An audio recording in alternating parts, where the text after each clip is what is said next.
y quiero dar comienzo a esta enseñanza, que es la parte 3 de las tomas espirituales que hemos puesto: la libación y la sal. Quiero comenzar con la sal para terminar lo que hemos comenzado de elementos proféticos. No sé si recuerdan que ya hemos hablado sobre el aceite, sobre el vino y sobre otros instrumentos que se han establecido. Entonces, los animo a revisar el material sobre los instrumentos proféticos, el vino, la sal, porque todo concluye, ¿no?, con esto que va a ser la libación, que tiene muchísimo que ver con todos estos instrumentos y elementos proféticos que hemos ido aprendiendo. Entonces, el primero que vamos a hablar ahora es la sal. Y tenemos que entender primeramente, antes de comenzar a ver qué significa, cómo era usada en la palabra, cómo es usada actualmente, tenemos que ver algunos principios importantes sobre lo que es la sal.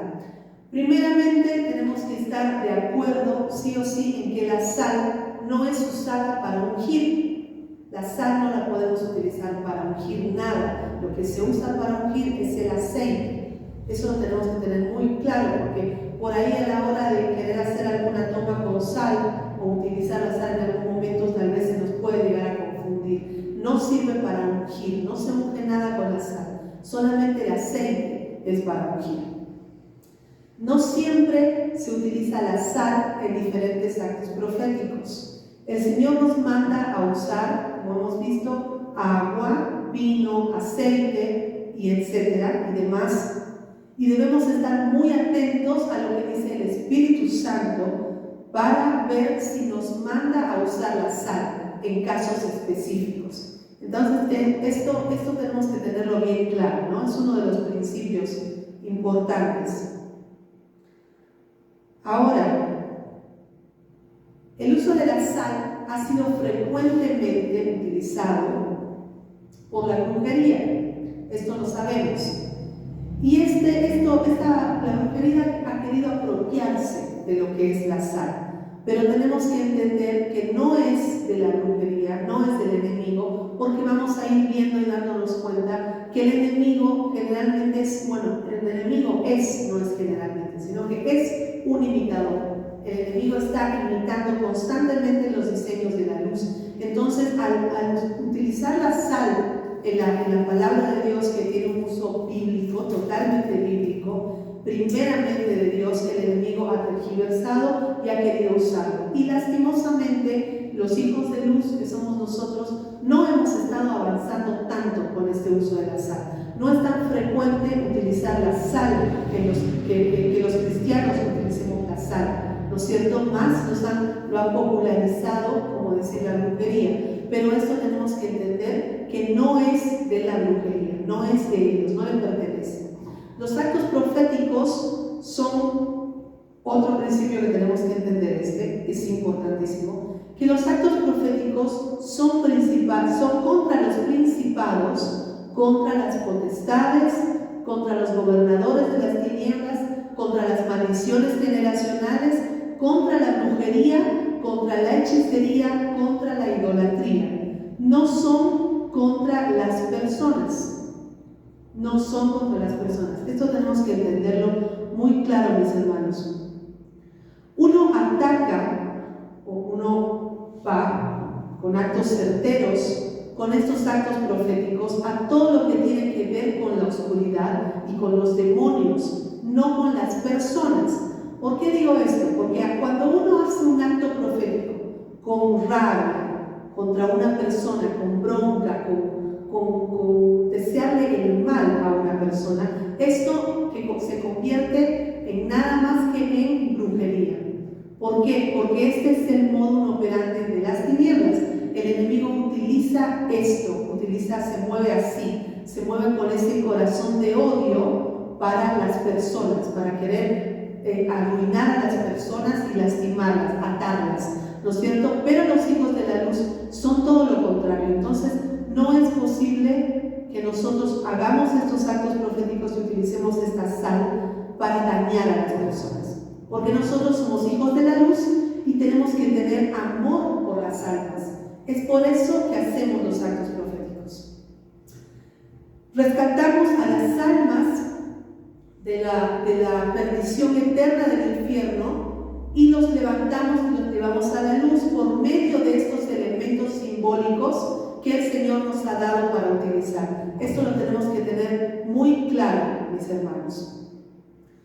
Otro de los principios para el uso de la sal es que lo que Dios hizo con el pueblo de Israel, que lo vamos a ver ahora cuando veamos la palabra y lo que veamos la sal en la palabra de Dios, lo que Dios hizo con el pueblo de Israel fue precisamente un pacto de sal, que era un pacto perpetuo y eterno.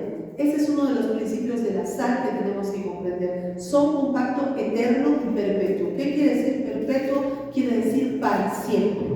Entonces, esto quiere decir que es para siempre. Y por eso vamos a ver diferentes pasajes en la Biblia que nos muestran que el uso de la sal, tanto en el Antiguo como en el Nuevo Testamento, está vigente. ¿Esto por qué lo digo? Porque a veces uno piensa que, claro, como se usó en el Antiguo Testamento, ya no es válido para el Nuevo Pacto.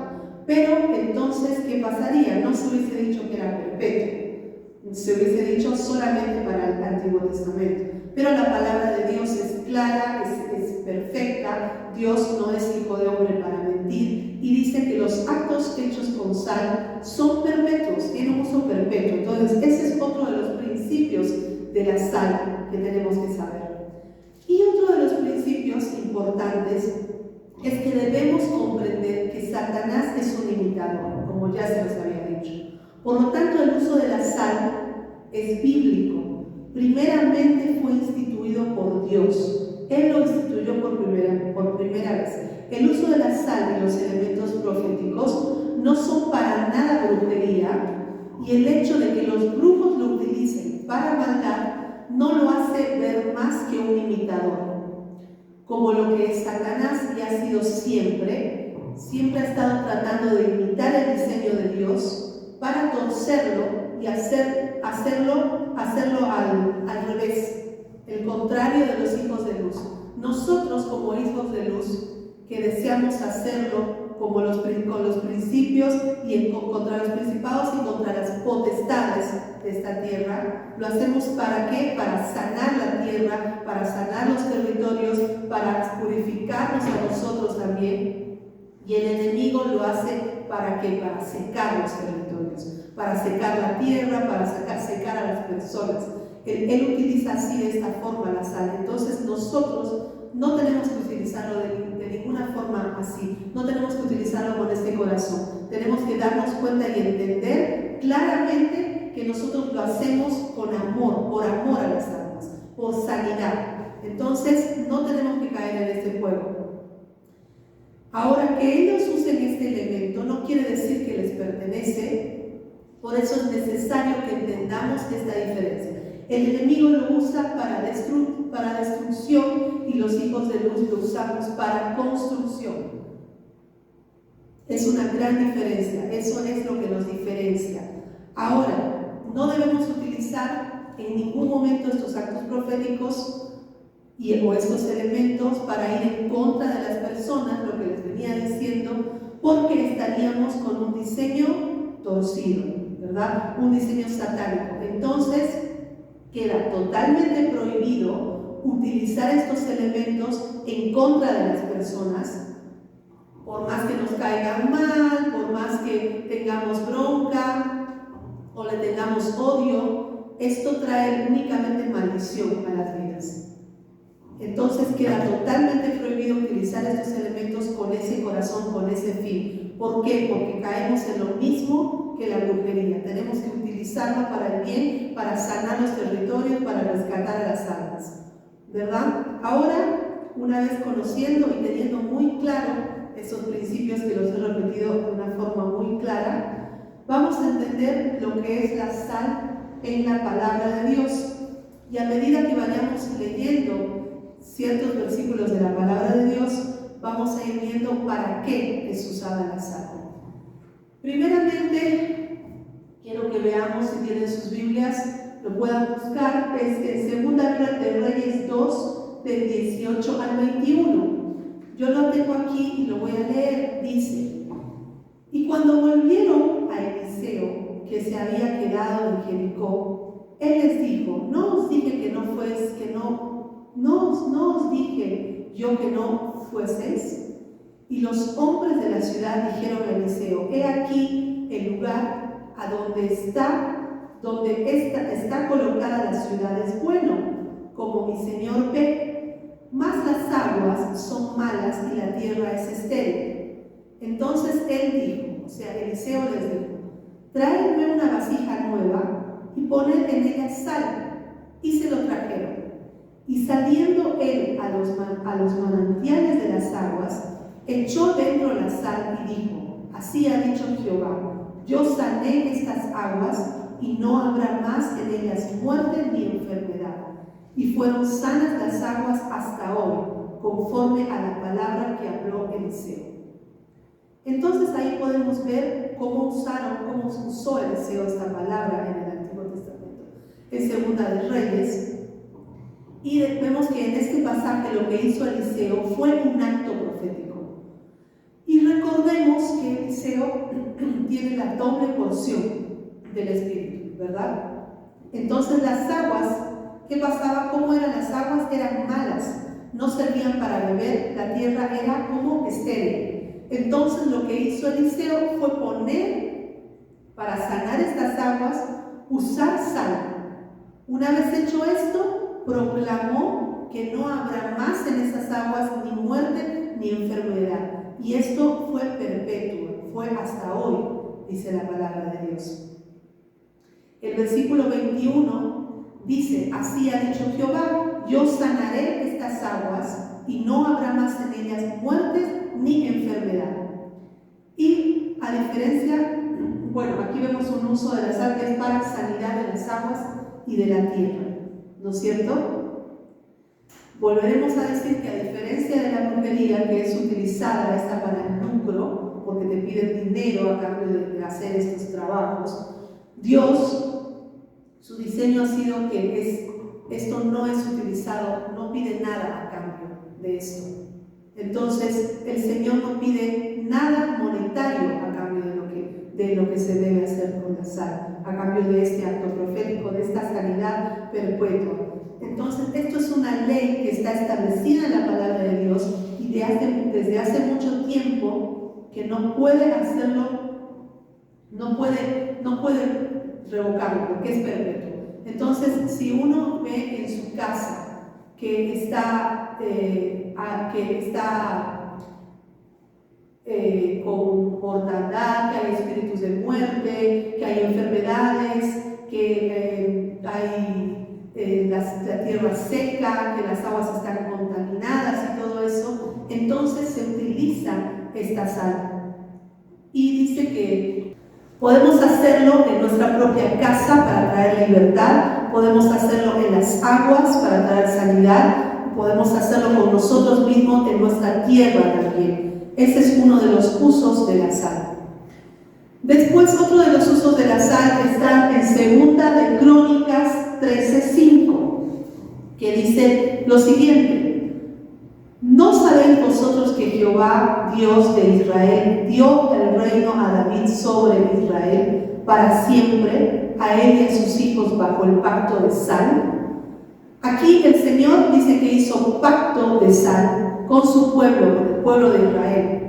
Y aquí vemos la sal como elemento simbólico de la relación del pacto entre Dios y su pueblo de Israel. El pacto de sal es un pacto eterno, otra vez, y perpetuo. Entonces, este pacto perpetuo de Dios con su pueblo es que lo ha hecho con esta sal. Otro es Números 18:19, que dice lo siguiente: todas las ofrendas elevadas a las cosas santas que los hijos de Israel ofrecían a Jehová, les ha dado para ti y para tus hijos y para tus hijas contigo por estatuto perpetuo. Pacto de sal perpetuo es delante de Jehová para ti y para tu descendencia contigo. Aquí vamos a ver otra vez este acto de sal como perpetuo, tanto para uno como para la descendencia de uno. Para la descendencia. El otro uso está en Levítico 2:13, que dice lo siguiente: y sazonarás con sal toda ofrenda que presentes, y no harás que falte jamás de tu ofrenda la sal del pacto de tu Dios. En toda ofrenda tuya ofrecerás sal. Aquí vemos que la sal es para purificación de las ofrendas. Como toda ofrenda llevaba sal para su purificación. Otro está en Efesios 2, del 12 al 16. Dice: en aquel tiempo estabais sin Cristo, alejados de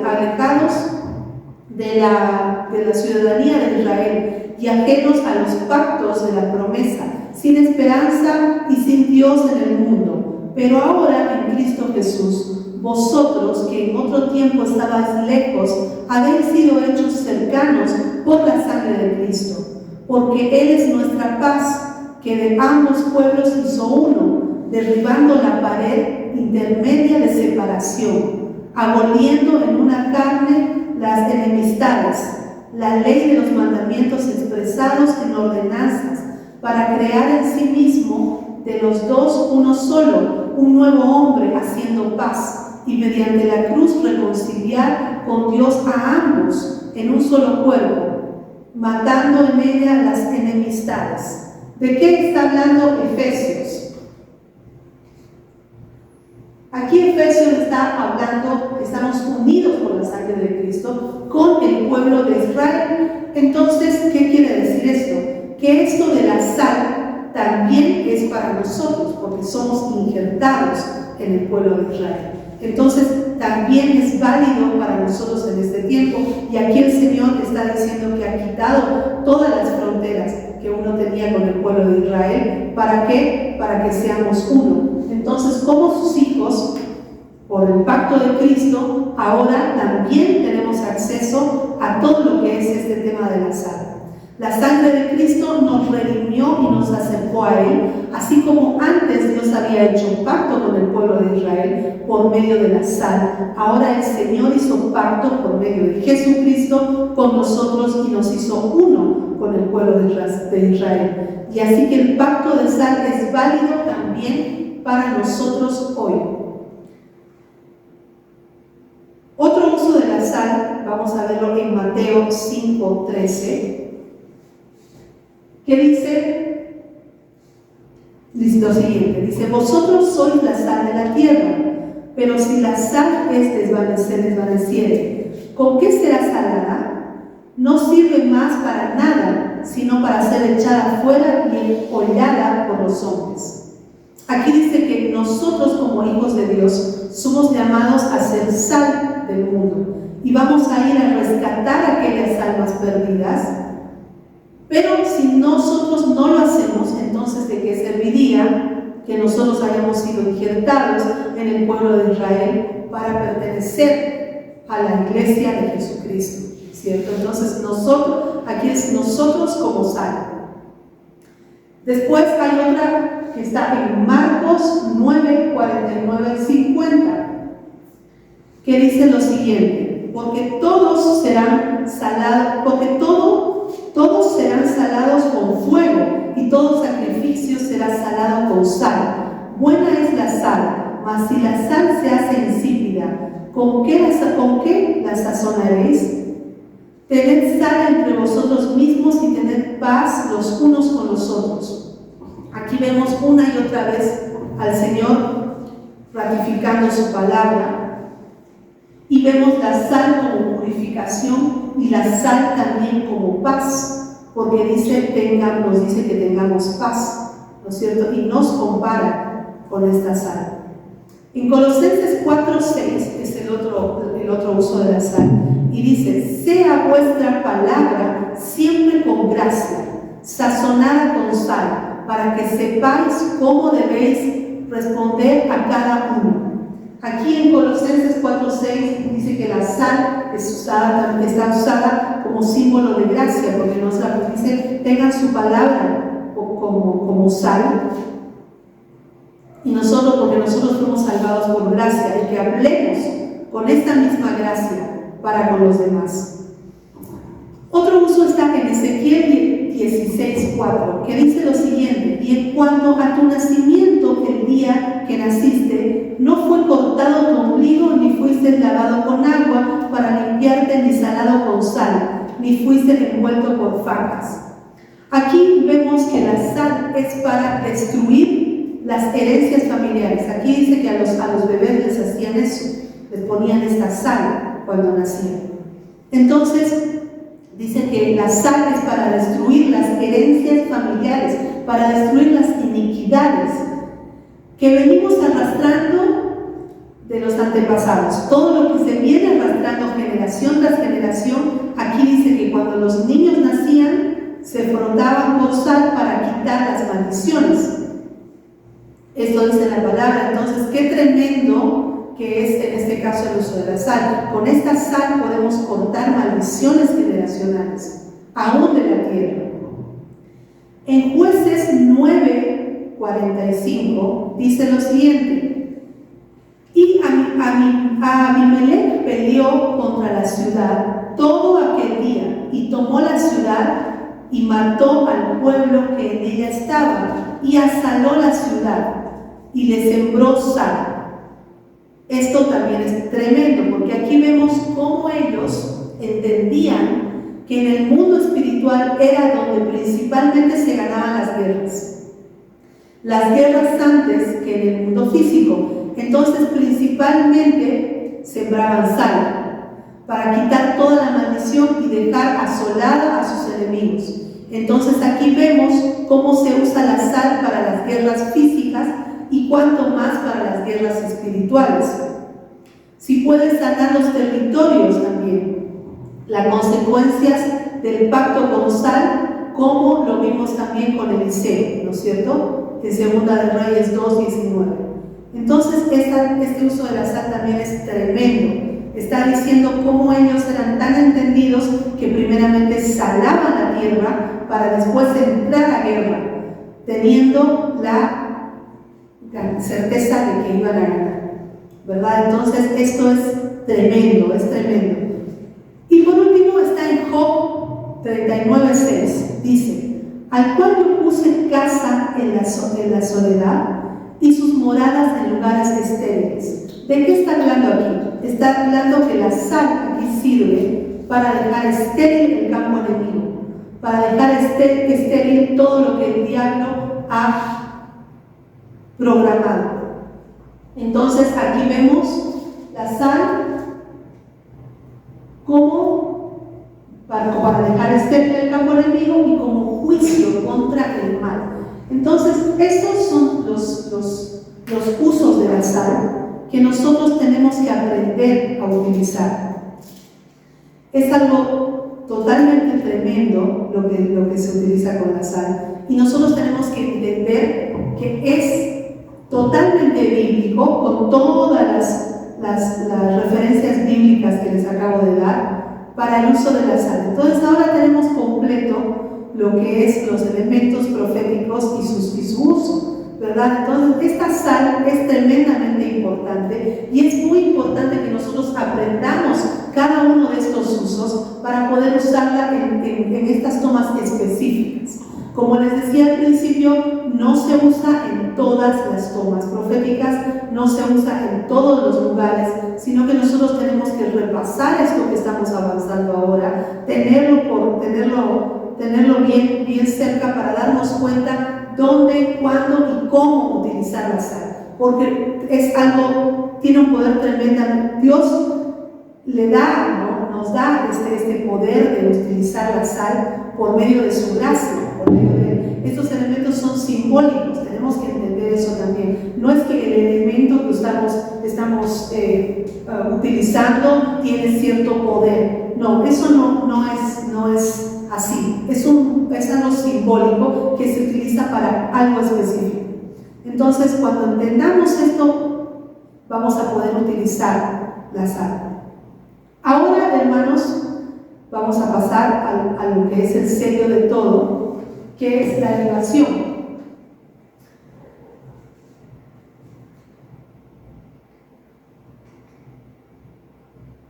Bueno, ahí está. ¿Está bien? ¿Se entendió todo lo de la sal? Ya. Ofrenda de la libación era una práctica común en diversas culturas, incluyendo la cultura judía, por supuesto.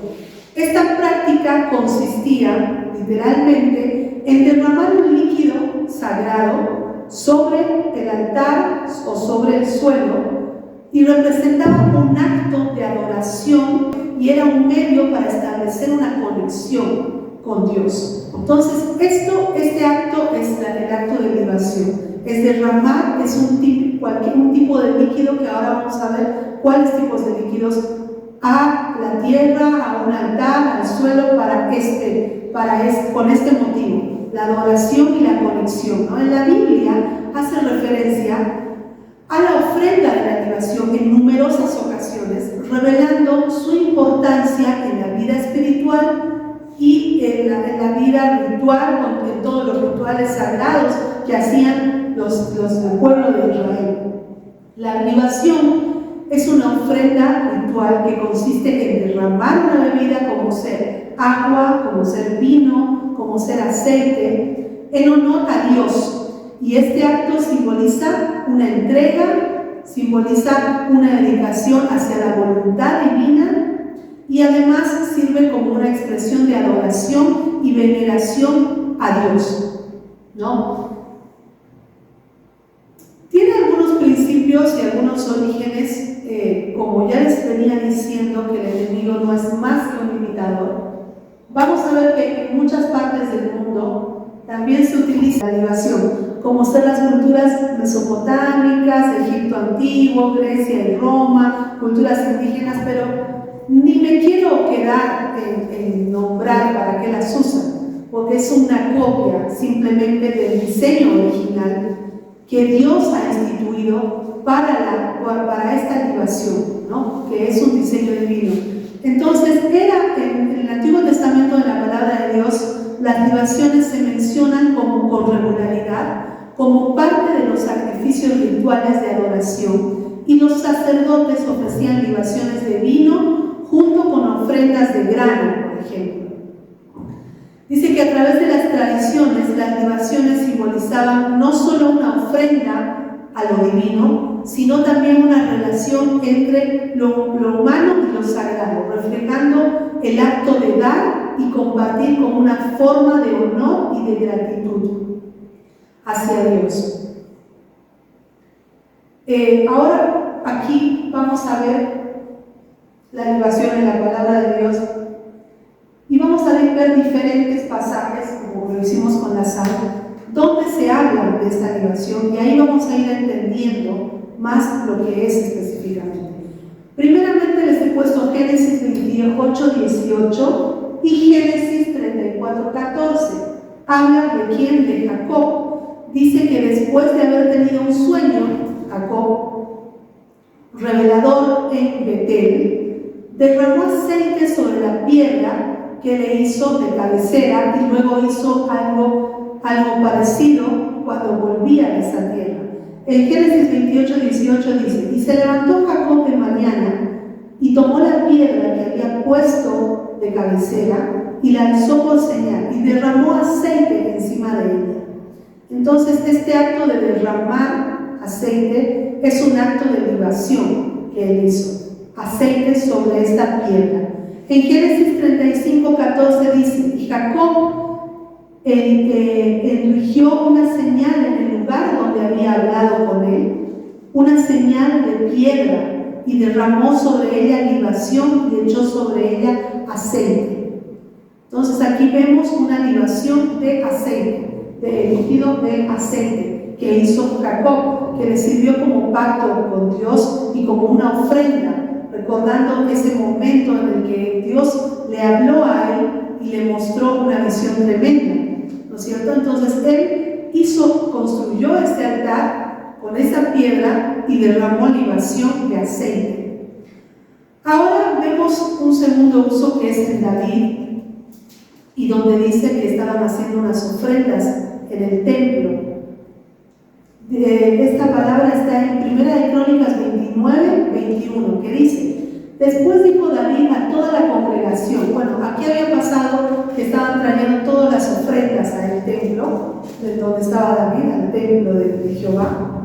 Todos habían traído cantidad de ofrendas, oro, joyas, piedras preciosas, todo eso para entregarlo a Jehová en el templo. Y entonces ahí está David, empieza a glorificar a Dios, David adorando, bendiciendo el nombre de Dios, diciendo que todas estas riquezas son de él y para él. Y después dijo David a toda la congregación: bendecid ahora a Jehová vuestro Dios. Entonces toda la congregación bendijo a Jehová, Dios de su padre, e inclinándose adoraron delante de Jehová y del rey, y sacrificaron víctimas a Jehová, ofreciendo a Jehová holocausto al día siguiente 1000 becerros, 1000 corderos con sus libaciones y muchos sacrificios de parte de todo Israel. Aquí se ve otra vez cómo en esa ofrenda tan sagrada ellos derramaron libación, ¿no? Hicieron el sacrificio de todos estos animales y se derramó una libación. Entonces, como ofrenda en el templo lo hicieron. Yo aquí pienso, no está escrito literal, pero yo pienso que era una ofrenda, era una libación de sangre, ¿no? De la sangre de todos estos animales. Después podemos ver en Miqueas 6:7 lo siguiente. Miqueas 6:7 dice: ¿se agradará Jehová de millares de carneros o de 10,000 arroyos de aceite? Daré a mi primogénito por mi rebelión, el fruto de mis entrañas por el pecado de mi alma, o según la ley del vino. Aquí dice que aquí se aborda una cuestión de que lo que realmente agrada a Jehová en relación a la ofrenda y a los sacrificios.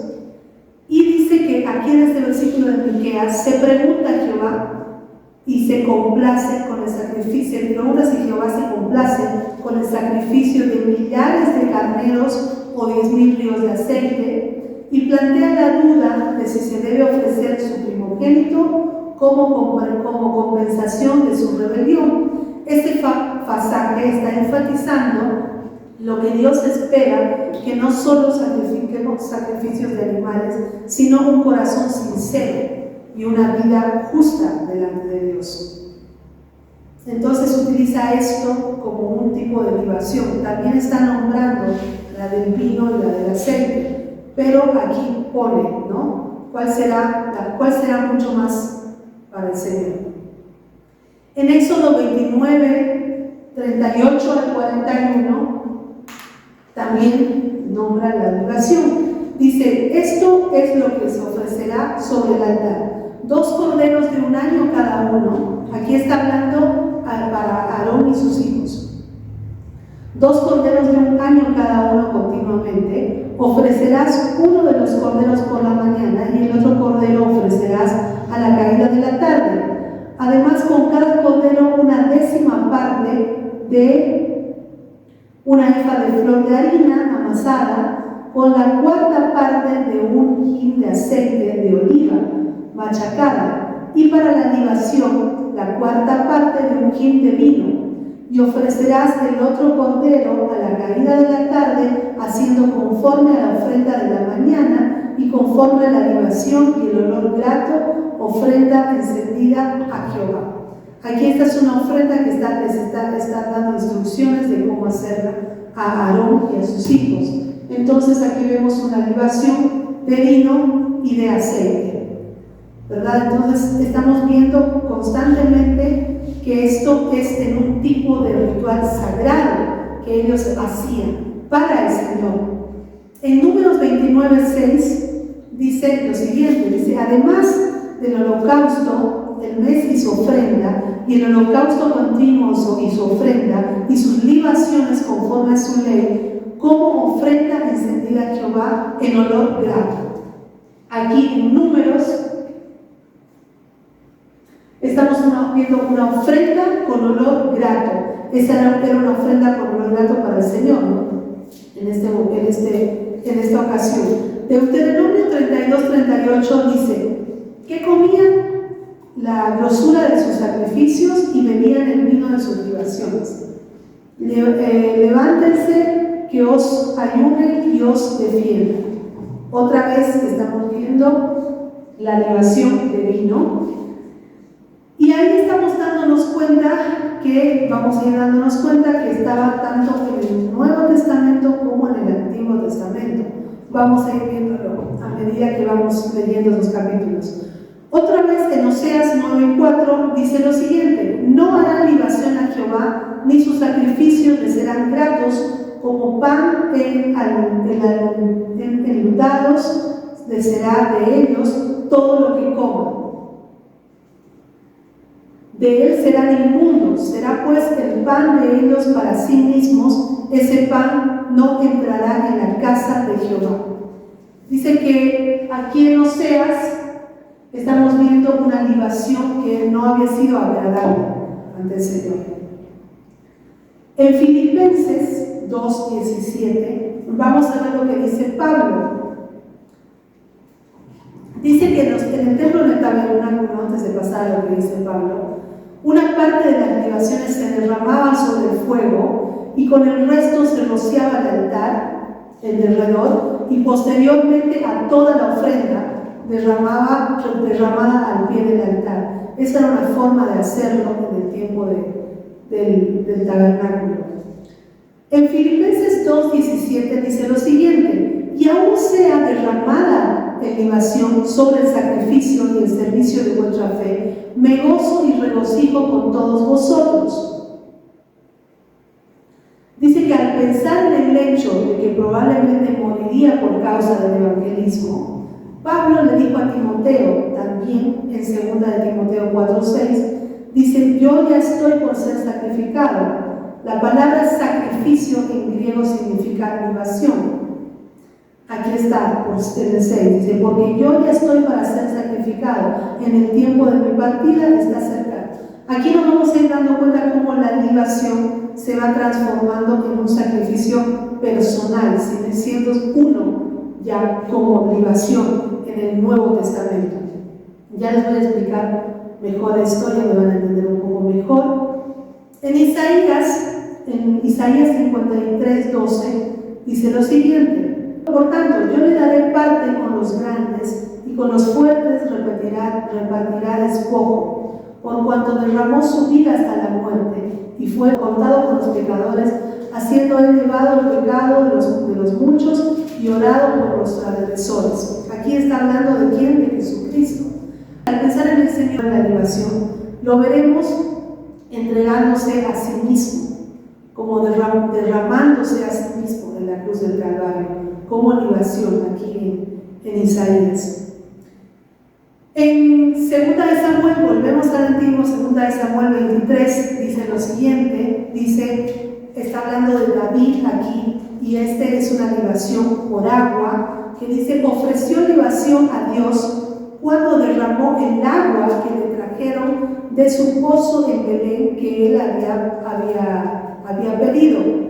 Y no la bebió, porque para él representaba la vida de sus soldados, quienes se arriesgaron en haber ido y obedecido a su orden. Está hablando de quienes, de los valientes de David. Nuestra libación a Dios es nuestra adoración, y él por la entrega de Jesucristo. El pan y la copa hacen pasar una vida dada por nosotros. La gran diferencia es que Jesucristo se dio a sí mismo por todos nosotros. Entonces ahí vamos a ver un gran ejemplo de la libación, de lo que Él mismo, Jesús mismo, ha hecho con nosotros. Entonces aquí vamos a ver que nuestra libación es derramada a Dios por completo, y nuestra adoración por la entrega de Jesucristo, y se puede ver en el pacto que es con la Santa Cena. con el pan y el vino que representan a Jesucristo mismo siendo derramado a sí mismo. Entonces esto es algo tremendo que hizo Jesús. Se hizo a sí mismo, se derramó a sí mismo, y al haber hecho esto se entregó totalmente a nosotros. Entonces nosotros vamos viendo que Él ha sido una libación, Él mismo, y nosotros debemos hacer esto, llegar a tener esta entrega totalmente hacia el Señor. En el Antiguo Testamento la ofrenda de libación se presenta como un elemento fundamental de los rituales religiosos, como ya lo hemos visto. No faltaba la libación. Esta práctica se menciona en el libro de Levíticos, donde se detallan las leyes y las normas para realizarla, los sacrificios en el tabernáculo y posteriormente en el templo de Jerusalén. Dice que los israelitas ofrecían una cierta cantidad de vino sobre el altar, junto con las ofrendas o sacrificios que estaban siendo entregadas a Dios para su agrado.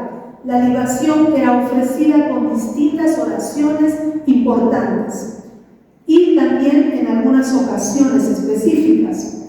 En estas ocasiones, en los holocaustos continuos, en las ofrendas de grano, en las ofrendas de paz, cuando las naciones pecaban por ignorancia, se derramaba esta libación, en el inicio de cada mes y en las fiestas primordiales, como ser las primicias, la del tabernáculo, el Pentecostés, las trompetas, la expiación.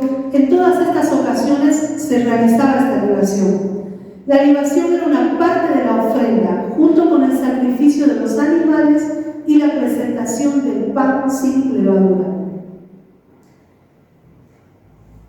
¿Qué sustancias se utilizaban? ¿Qué sustancias se derramaban, como hemos visto en la palabra, en estos ejemplos? De diferentes tipos. Estaba el agua, la leche, el vino, el aceite y también en algunas ocasiones la sangre de animales. Se derramaba cualquiera de estos líquidos, ese era el acto de libación. ¿En qué recipientes se hacían? Generalmente en copas, en cuernos, en botellas, y estos simbolizaban algo sagrado, ¿no? El recipiente con el que lo hacían, ¿no? Era todo un ritual. Y el ritual de derrame, durante la ceremonia el líquido se derramaba en un altar, como habíamos visto, una piedra sagrada o directamente sobre el suelo, y este es un acto simbólico de entrega de ofrenda a Dios y reconocimiento de su soberanía. Con este acto hacían eso. Generalmente se establecían oraciones y peticiones. El acto de libación iba acompañado con oraciones, con cánticos. El que ofrendaba podía pedir bendiciones, podía pedir protección, podía agradecer a Dios por todo lo que le había dado en ese tiempo. Y también habían ofrendas combinadas, como ya hemos visto, que mataban a los animales y ahí mismo hacían una libación. Podían hacer estas dos tipos de ofrendas en un mismo ritual, ¿no? en un mismo momento. La libación representa un acto de comunión entre el ser humano y Dios. Es un símbolo de entrega y de gratitud para Dios. En el Antiguo Testamento vamos a ver que existen diferentes tipos de libación. Está la libación con el vino. La libación más común era esta, la del vino, que simbolizaba la alegría y la abundancia, porque el vino era considerado un regalo de Dios, y al ofrecerlo en libación era una forma de expresar gratitud y reconocimiento por las bendiciones que Dios nos daba. Otro tipo de libación era la libación por aceite. El aceite también era considerado otro del regalo de Dios y se utilizaba en las libaciones representando la luz, la pureza, la santidad, y se ofrecía para pedir guía a Dios y protección de Dios. Otro líquido que también se derramaba en libación era el agua, como ya lo hemos visto, y el agua, como ser un elemento vital, es un elemento vital, un elemento de vida, se proclama en las libaciones como símbolo de purificación y de renovación, y se ofrecía para pedir perdón por los pecados y para implorar la misericordia de Dios. Había nombrado también que se podía hacer con leche. No he visto una libación de leche, tal vez la hay, pero yo no la he visto en la palabra. Pero la leche significa la voluntad de Dios, representa la voluntad de Dios, y que es el anhelo de recibir esta palabra de Dios, este alimento espiritual. Entonces posiblemente simbolice algo así. Ahora vamos a ver que la cantidad de líquido que se derrama en libación va a variar según el tipo de sacrificio o según el tipo de la ocasión. En algunos casos se vertía una pequeña cantidad, mientras que en otros se utilizaba una gran cantidad abundante. Y la forma de verter el líquido también era importante. A menudo se hacía con cuidado y reverencia, derramando el líquido lentamente sobre el altar o sobre el suelo. O sea, era algo totalmente simbólico. El significado espiritual de la libación. Ahora ya conociendo todos los usos, cómo se hacía, con qué se hacía, quiénes lo hacían, podemos ir dándonos cuenta que la ofrenda y la libación en el Antiguo Testamento tenía un profundo significado espiritual si se entendía como un acto de adoración y un medio para establecer una conexión con Dios. El derramar el líquido sagrado, los israelitas presentaban su dependencia a Dios y su reconocimiento de su poder y de su autoridad. La libación también simbolizaba la entrega de su vida y de sus bienes a Dios como una muestra de amor hacia Dios y de fidelidad. Y es interesante que también, además de este significado espiritual que ellos lo hacían, también tenía un significado social. Dice que era una forma de unir las comunidades en adoración a Dios. Se unían con un mismo fin para adorar al Padre y de ofrecerle toda esta adoración a Dios. Y bueno, se unían porque se unían para practicar este acto con la fe y el compromiso hacia Dios. Entonces, no solamente lo hacían con el sentido espiritual, sino también para, en comunidad, realizar esta ofrenda de adoración a Dios. Y ahora, como ya les venía nombrando, hemos visto la libación en el Antiguo Testamento y en el Nuevo Testamento. Es algo muy importante, es la parte más bonita, puedo decir, bueno, en realidad todo eso es súper interesante, pero a mí lo que me impactó más es esta parte, porque dice que Jesús, al instituir la Santa Cena, utilizó vino como símbolo de su sangre. Su muerte en la cruz fue una libación poderosa de entrega a sí mismo por nosotros. Fue un sacrificio completo y un sacrificio abundante. Entonces, aquí vemos que Jesús mismo se entregó a Él en cuerpo. ¿Para qué? Para sacrificio por nosotros, por cada uno de nosotros, por nuestros pecados, para que ya no tengamos la paga de muerte, sino que tengamos esta esperanza que es Jesús, y Él mismo se derramó. Este acto de beber el vino y comer el pan en la Santa Cena es un acto de recordar esta entrega que hizo Jesucristo en este momento, ¿verdad? Él mismo se ofreció como una libación. Es una entrega total de la vida que nos ofrece esta vida eterna. Entonces, aquí podemos ver, dice que la libación simboliza la entrega y la dedicación a Dios. Lo más importante que nosotros tenemos que entender como cristianos, que nosotros mismos debemos ser una libación para el Señor. Al derramarnos con todo nuestro ser, con todo nuestro corazón en adoración hacia Él, entregarnos como ofrenda ofrenda a Él, diciéndole que tome control total de nuestra vida, en ese momento nosotros hacemos este acto de vertirnos a Él, de derramarnos a Él totalmente. Entonces esa es nuestra ofrenda de libación. Entonces aquí vemos que la libación representa la adoración y reverencia a Dios, unión y comunión con Cristo, gratitud y una ofrenda divina a Dios. Y es muy lindo como nosotros mismos podemos ser esa libación para el Señor. Y por eso quería terminar con esta frase que me gustó mucho. Dice: si Él se entregó por nosotros, hagamos lo mismo por Él y para Él, para Jesucristo. Ahora estaba viendo, analizando el por qué veía por qué, y se los dejo para pensar, por qué la ofrenda de Abel le gustó más a Dios que la de Caín.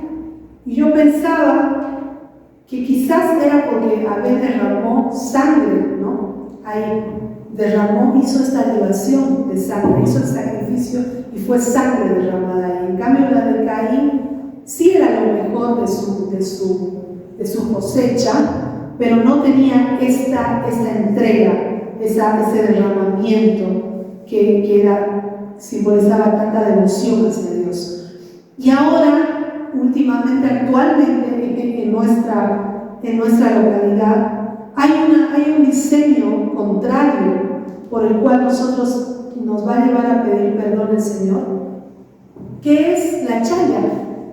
Nosotros vemos cómo continuamente se hace esta chaya y continuamente la gente, cuando está brindando, vierte líquido para la Pachamama, y eso es una forma torcida de la libación.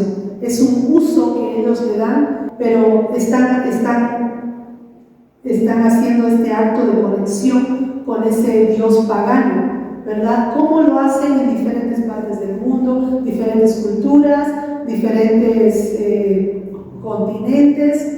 Lo hacen, pero es algo que uno tiene que romper. Si nosotros como cristianos en algún momento hemos sido partícipes de esta chaya, tenemos que arrepentirnos inmediatamente. ¿Para qué? Porque es algo que no le agrada al Señor, porque estamos haciendo esa conexión con deidades que no son Dios, ¿no? Entonces esta es la libación, mis hermanos.